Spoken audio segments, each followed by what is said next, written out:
Welcome to Joy Tales at Little Step Stories, Episode 18, The Mighty Trio, Part 2. In the previous story, we saw that Coco and Kwahu were worried about Mumba. Now let's see what happens. I wish Aya wakes up, said Kwahu. Kwahu, we must stop depending on Aya's superpower all the time. Remember the days when she didn't have the power? What did we do? Said Coco. You are right. But what can we do now to help? Replied Kwahu. Oh no! Look! Mumba needs help immediately, said Coco. Although Mumba was a strong lion, he was fighting alone against two wild cats. Taiga and Leo had teamed up well to overpower Mumba. Together, they were able to take down Mumba. Mumba was now on the ground, overpowered by Taiga and Leo. This is your end, Mumba. You are finished, said Taiga, feeling victorious. No one can help you now. There is not a single animal in this jungle who can fight us, Leo said cunningly. Kwahu, Mumba needs help. We must do something soon, said Coco. We will do exactly what Taiga and Leo did. I have something on my mind, said Kwahu as he flew to the birds. It's time to team up. There may not be a single animal who can fight them alone, but together we can. Let's show Leo what we can do as a team. Unity is strength, added Kwahu. Kwahu teamed up with the birds to use their beaks and sharp nails to injure Leo, whereas Coco and other elephants decided to run towards Taiga and scare him off. All we need is teamwork, said Kwahu, and all the animals headed into the fight to save their savior Mumba. Leo had to run away from Mumba to save himself from the birds. Taiga was pushed away by the elephants. Mumba was saved, but he was badly injured. Meanwhile, Onyx sprinkled some water on Aya to wake her up. The animals did help Mumba, but it was going to be difficult to keep fighting the wild cats all by themselves.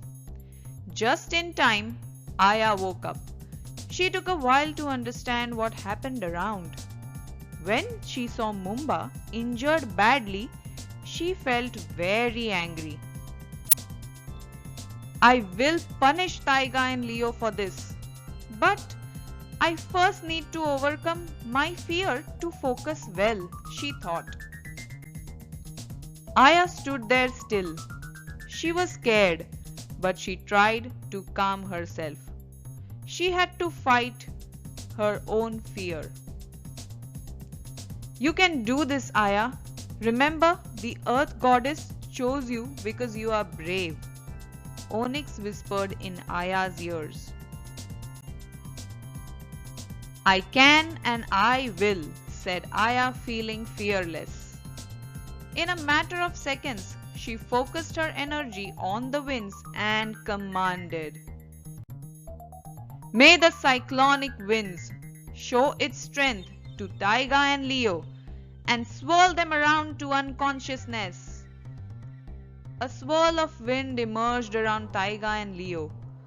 They were caught up in the tornado. They couldn't escape. Yay! Aya's back! Shouted the animals out of happiness and relief. Taiga and Leo fell on the ground unconscious. Mumba thanked the animals for their help and asked them to go back to their homes. He was injured. He could barely walk. Somehow they managed to reach Mumba's den. What will happen when Taiga and Leo would wake up? Wondered Coco. They will leave on their own, said Mumba in a weak, rumbling voice. Mumba, you sound different. Is it because of injury? Asked Aya. No, I will be fine, said Mumba and dropped down. What happened to Mumba? Is he unconscious too? Worried Aya. Yes, he is badly injured. Looks like it will take him months to heal, replied Coco. Aya was sitting alone and sad, worrying about Mumba when the earth goddess appeared. Aya, I know you are worried about Mumba. If you want Mumba to heal and regain his strength, you will have to bring him the herbs from across the mountain. You learnt today that if you let fear take over, it will get you in more trouble. You must overcome your fear and face the challenges. Are you ready for a new challenge? Will you go across the mountain alone to get help for Mumba? I will. I want to help Mumba, said Aya. And Aya made up her mind to leave the forest and venture on a new, unknown path across the mountain. End of part 1.